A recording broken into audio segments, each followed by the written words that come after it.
किसी को बगैर पहचाने अपने कयास से उसके मुतालिक कहे। अभी एक जगह है आपकी सौदा, पर वहां पर उर्स था कारी गुलाम मुस्तफ़ा हबीबी अली रहमान। जो जानते हैं वो जानते हैं। बाज़ औक़ात ऐसा होता है कि किसी को हम देख कर भी नहीं पहचान पाते और कोई किसी को ना देखे भी पहचान ले। कारी गुलाम मुस्तफ़ा साहब, मेरी 2 मुलाकातें उनसे हुई है। बहरकैफ मेरे मुतालिक उन्होंने क्या कहा, वहाँ के करीबी लोग ही कहते हैं, कह सकते हैं, मैं नहीं कहूँगा। मगर और इसलिए भी नहीं कह रहा हूँ कि मुझे तो कल पता चली भैया जो कही थी, हाँ, वो भी कल रात में 4 बजे। तो इसलिए भी नहीं कि बहरकैफ तो एक ऐसे बुजुर्ग जिन्होंने मसलके आला हजरत की हिनाबंदी के लिए अपनी जिंदगी का गुजार दिया। कोई ऐसे भी हैं कि जो उनको मानते हैं और कुछ ऐसे भी हैं, आपकी तरफ नहीं कर रहा हूं मैं, आपके वतन की तरफ कुछ ऐसे भी हैं जिन्होंने उनको देखा भी नहीं है ना, जिन्होंने उनको देखा भी नहीं है और उसके बावजूद भी सिर्फ उनका नाम सुनते तो चेहरे बन जाते हैं। भैया तुम्हारा क्या बिगाड़ा। मैं इतना कहूंगा कि बुजुर्गों के मामलात में बड़ा मोहतात रहना। इंसान वो बुजुर्ग तो खामोश रह जाएंगे मगर निस्बतें खामोश नहीं रहती। निस्बत ही से चलती, निस्बतें बड़ी मजबूत होती है, बड़ी मजबूत होती है। आप किसी को छेड़ो तो वह आपको छेड़ने वाला है ना।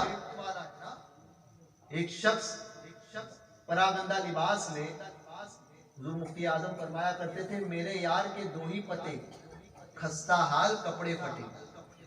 रास्ते में अगर कोई परागंदा लिबास नजर आए और फटे कपड़े और दुनिया से बेगाना नजर आए, दुनिया के से बेगाना नजर आए और ऐसी अपने आप में बातें करता नजर आए, तो उसको छेड़ने मत जाओ।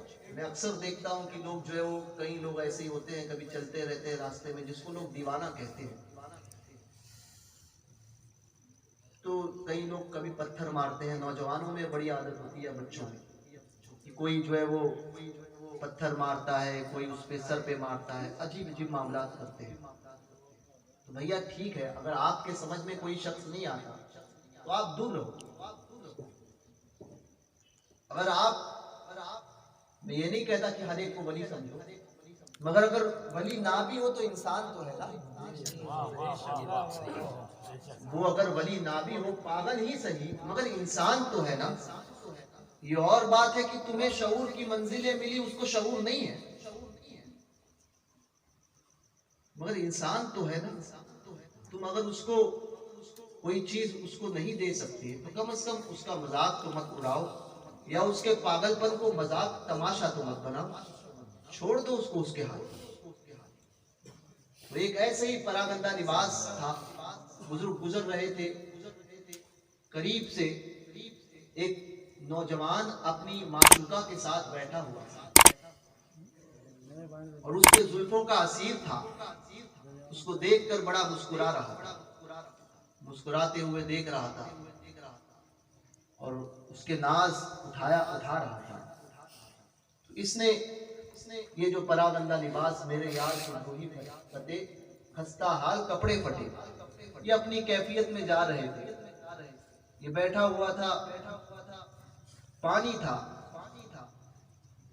तो इनका पैर उस पानी गड्ढे में पड़ा, पानी उड़ा उसके कपड़े, औरत के कपड़े पे, लड़की के कपड़े पर। एक रिवायत ये आती है कि उनका धक्का लग गया तो वो गिर गई। वो अपने हाल में थे और वो भी जानबूझकर नहीं लगा, जाने में लग गया या पानी उड़ा।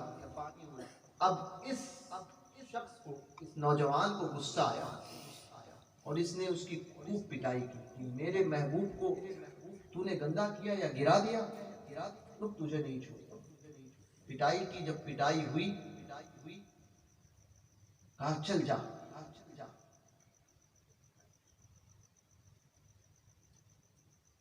ये कहना था, वो तो अपना उठे और चले अपनी बस्ती में वैसे ही हाल में। जाहिर सी बात है ना कि जो उन जलवों को देख ले उसको ये जलवे क्या नजर आ जाए, उस जलवे को जो देख ले वो अपने हाल में अपना मुस्कुराते हुए जा रहे हैं, इशारा करते हुए। यहाँ से उठा, वो लड़की उठी, सीढ़ियां चढ़ रही थी, सीढ़ियों से अचानक उसका पैर फिसला, लड़की नीचे और वहीं मर गई। बाजार में इस वाकये को देखने वाले लोग थे। अब ये लड़का रो रहा है। कहा तूने जो उनको छेड़ा था ना, तूने जो उनको छेड़ा था ना, तूने नाहक जो उनको मारा ना, उसकी सजा है। ये कोई और नहीं, बहुत बड़े अल्लाह के वली। जाकर कदमों में गिरा और कहने लगा हुजूर मेरी गलती को माफ कर दीजिए, मेरी माशूका को जिंदा कर दीजिए, करम फरमाइए। कहने लगे मैंने तो कुछ नहीं कहा किया। तो कहा फिर कैसे? कहने लगे कि तेरे महबूब को किसी ने अजियत दी तो तुझे बर्दाश्त नहीं हुआ, वही हाल मेरे महबूब का है। मुझे कोई अजियत दे तो मेरे महबूब को कैसे बर्दाश्त? इसलिए निस्बतों को कभी मत छेड़ना।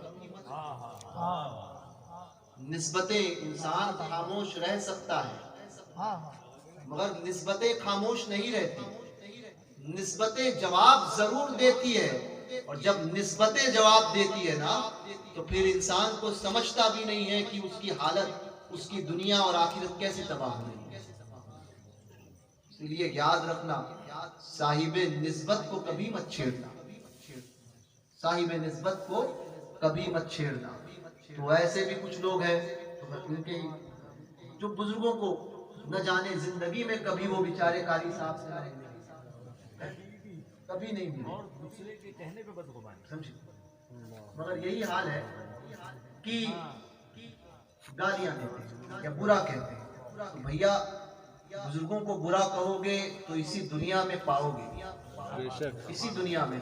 आखिरत तो बहुत दूर है, उसका जवाब तो मिलना ही है, मगर इस दुनिया में छूटोगे नहीं।